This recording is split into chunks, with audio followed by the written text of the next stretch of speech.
Hello, welcome to Go-Gib. So, today we will learn the summary of I Cannot Live With You by Emily Dickinson. So, first, let us know a little bit about the poet. So, Emily Dickinson was born on December 10, 1830, in Amherst, Massachusetts, the oldest daughter of Edward Dickinson, a successful lawyer, member of Congress, and for many years treasurer of Amherst College, and of Emily Norcross Dickinson, a timid woman.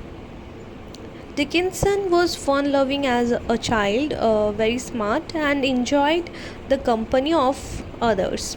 Her brother Austin became a lawyer like his father and was also treasurer of Amherst College. The youngest child of family, Lavinia, became the chief housekeeper, and like her sister Emily, remained at home all her life and never married. The sixth member of this tightly knit group was Susan Gilbert, Emily's ambitious and witty schoolmate, who married Austin in 1856 and who moved into the house next door to Dickinson's. At first, she was Emily's very close friend and a valued critic of her poetry.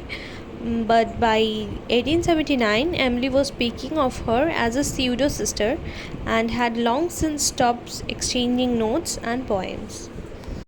Amherst in the 1840s was a sleepy village dominated by religion and the college.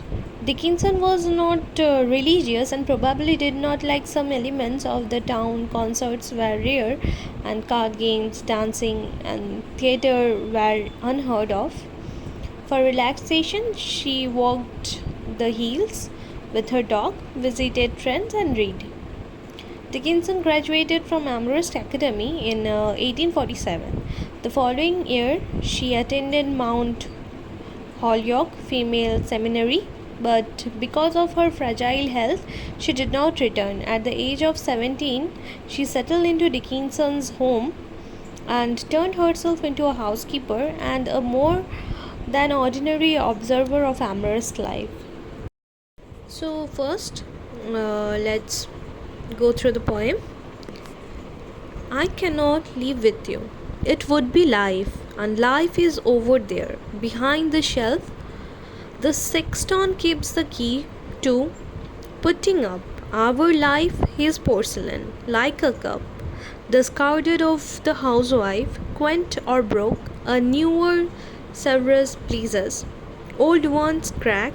I could not die with you, for one must wait to shut the other's gaze down. You could not, and I could. I stand by and see you freeze without my right of frost, death's privilege.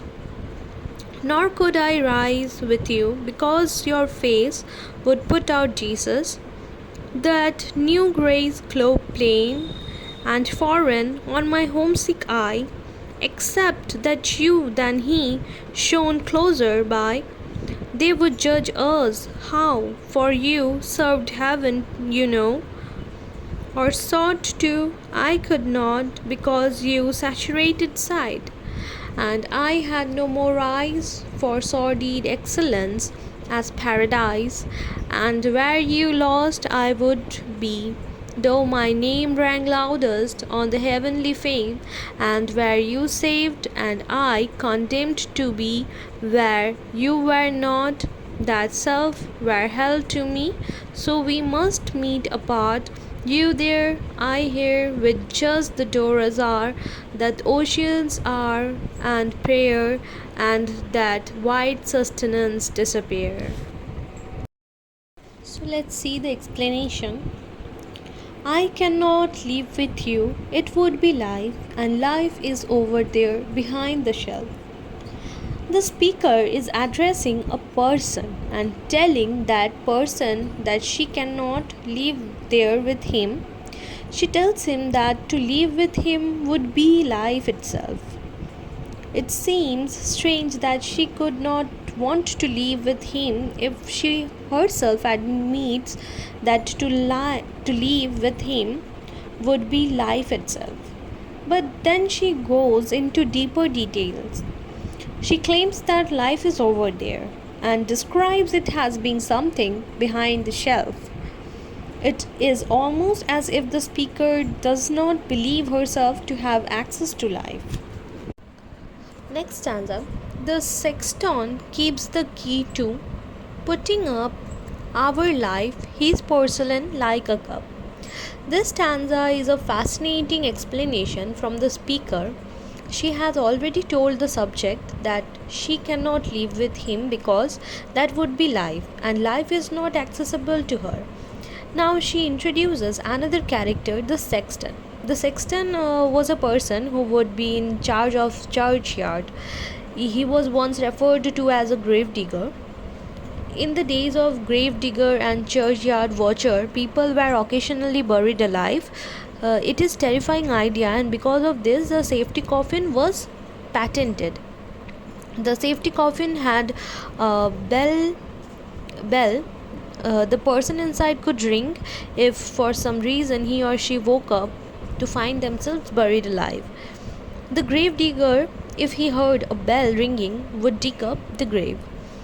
The use of the sexton to describe the one who has control of the speaker's life suggests that the speaker believes herself to be dead already.